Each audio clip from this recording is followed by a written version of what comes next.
ئەمڕۆ بەشی زۆر لە فراکسیۆنەکان باسیێوایان کرد کەسێک بڕیاری بایکۆتی نییە و بڕیاری سیاسیان پێ نییە کە بایکۆتی کارەکانی پەرلەمان بکەن. بایکۆت لە کاری فراکسیۆنی و لە کاری جەلسەی پەرلەمان و کاری گروپبەندیدا بریتە لەوەی کە لە سەر بابەتێکی معەن بایکۆت دەکرێت، نەک لە پرۆسەی سیاسی بە تەواوەتی دوور بکەویەوە. مبادرەیەکیان کرد کە ئێمە سەرۆکی فراکسیۆنەکان ئەمڕۆ کۆ ببینەوە بەبێ سەرۆکایەتی پەرلەمان دەردەشەیەک بکەین و حازریەک بکەین، ئامادەکاریەک بکەین و هەڵسەنگاندنێک بکەین لە کاتی پێویستدا کە لەگەڵ سەرۆکایەتی پەرلەمانیش کۆبنەوە بکەین و بەرنامەیەکاری کۆبنەوەکانی پەرلەمان دیاری بکرێت. بەڵام بەداخەوە ئەوانەی کە مبادرەیان کرد هەر ئەوڕۆ بەخۆیان ناتن بەشداری کۆبنەوەکەیان نەکرد. ئێمە لەگەڵ فراکسیۆنەکان من مشاوەرەی زیاترمان کرد، ئەو بەڕێزانە داوایان کرد کاتی زیاتریان پێویست دەکاتن لە هەفتەی ئایندا ئامادەکاری زیاتر بکرێتن و داوای ئەویان کرد سەرۆکایەتی پەرلەمانیش بەشدار بێت. کاتێک کە پێشنیاری ئەویان کرد کۆبنەوەیەکی سەرۆک فراکسیۆنەکان بەبێ سەرۆکایەتی پەرلەمان بی، ئەمە پێمان وابوو نەدەبا و داوا بکرێت، بەڵام قبولمان بوو، پێمان وابوو مبادرەیەکە و ئامادەکاریەکە بۆ ئەوەی لە کاتی دیکەدا سەرۆکایەتی پەرلەمان و سەرۆک فراکسیۆنەکان کۆ ببنەوە. لەگەڵ ئەوەشدا ئێمە وەکو فراکسیۆنی پارتی دموکراتی کوردستان تاکید لەسەرەوە دەکەینەوە هیچ هۆکارێک نابینین ببێتە تعتیلی کارەکانی پەرلەمان و هیچ لایەنێکیش ناتوانێتن کارەکانی پەرلەمان تعتیلی بکاتن. پەرلەمان دامەزراوەیە کە نوێنەرایەتی خەڵکی کوردستان دەکات، بەری ڕەنج و ماندووبوونی خەڵکی کوردستانە، بەری ماندووبوون و نوێنەرایەتیکردنی گەلی کوردستان دەکاتن. هیوادارین کەس بیر لەو کارانە نەکاتەوە و ئێمەش وەکو فراکسیۆنی پارتی دموکراتی کوردستان لەگەڵ هەموو مبادرەیەکین بۆ ئەنجامدانی کۆبنەوەی پەرلەمان، کۆبنەوەی سەرۆکایەتی و سەرۆک فراکسیۆنەکان، کۆبنەوەی سەرۆک فراکسیۆنەکان و لێژنەکانی پەرلەمان، هەموو مبادرێک بە بەرز دەنرخێنین و هەموو ئامادەکاریەکمان هەیە کە کارەکانی پەرلەمان کاری خۆی بکاتن. بەنسبەت هێنانە ناو بابەتەکانی سەرۆکایەتی پەرلەمان و بەشداری ئەوان و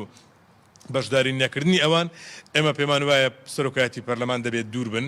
ئەو کێشە و گرفتانێک کە دێنە پێش کاری سیاسی فراکسیۆنەکانە، سەرۆکایەتی پەرلەمان سەرۆکایەتی پەرلەمان دەکەن، ئەوان نابێ بکەونە ناو ئەو کێشە و ململانەیانە. هیوادارین ئەوان دوور بن لەو ململانەیانە و دیسان تاکید لەسەرەوە دەکەمەوە ئێمە وەکو فراکسیۆنی پارتی هیچ هۆکارێک نابینین بۆ تعتیلی پەرلەمان. هەموو ئامادەکاریەتشمان تێدایە لەوەی کە پەرلەمان کاری خۆی بکاتن و ئەگەر ڕاستریش بڵێم ئەندەش متەشەبیز ئەگەر پێیان وابی ئەمە مبادرەکانمان قبوڵە، پەرلەمان کاری خۆی دەکا و ڕێکارە پەیڕەویەکانی خۆی دەگرێتە بەر و ڕێکاری یاساییەکان شتێک نییە ئەجندایەکی سیاسی لە پشتەوە بێتن. سەرۆکی پەرلەمان دەڵێت پێویستی بەوەی شکۆ متمانە بۆ پەرلەمان بگەڕێتەوە. ئایا کۆبنەوەی هەفتیمان کە بەڕێوە چوو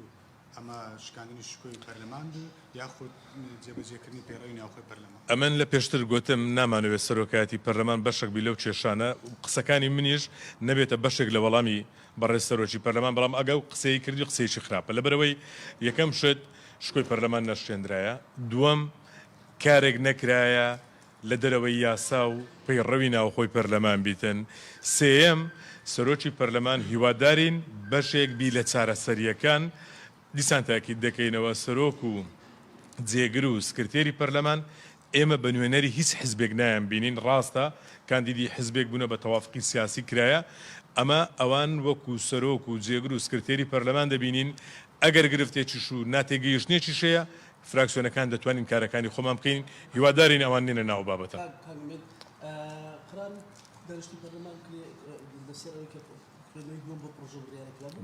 بەڵام نەکراوە تاچەند پیچوانەی پێڕەوی ناوخۆی خەپە و دوو سەرۆکی پەرلەمان دەڵێ من واژوو لەسەر کارڕامێک ناکرد یاخود دانیشتێک ڕناگەنم کە پەیوەندی بە قوتی خەڵکە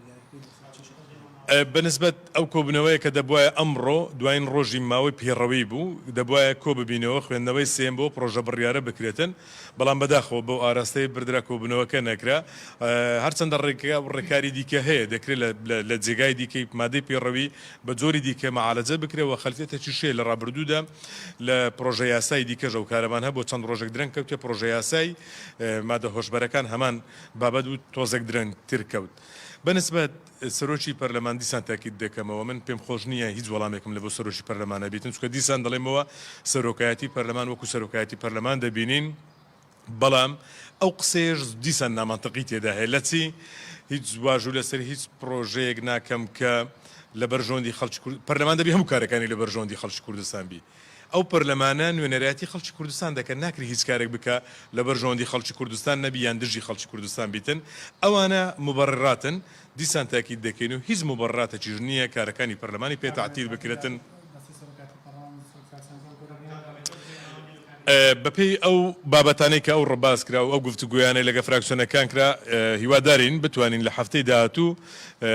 کۆبنەوەی سەرۆکایەتی پەرلەمان و سەرۆک فراکسیۆنەکان ئەنجام بدرێتن دیسان تاکید دەکەمەوە ئێمە وەکو فراکسیۆنی پارتی لەگەڵ ئەنجامدانی هەر جۆرە کۆبنەوەیەک داین وچ قسەیەکیشمان هەیە دەکرێت لەوێندەرێکە ڕوبەڕوو لەگەڵ لایەنەکانی دیکە بیکەین هەر لایەن و فراکسیۆنێکی هەر قسەیەکیان هەبی دەتوانن لەوێندەر لەگەڵ ئێمە بیکەن ئەگەر هەر کۆبنەوەکە نەکراو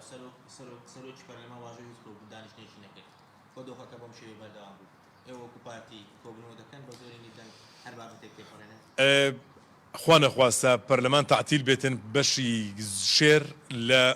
لە کارەکان مەسئولیەتە قانونیەکە دەکەوێتە بەس سەرشانی بەڕێ سەرۆکی پەرلەمان هیواداری ناگاتە ئەو مەرحەلەیەش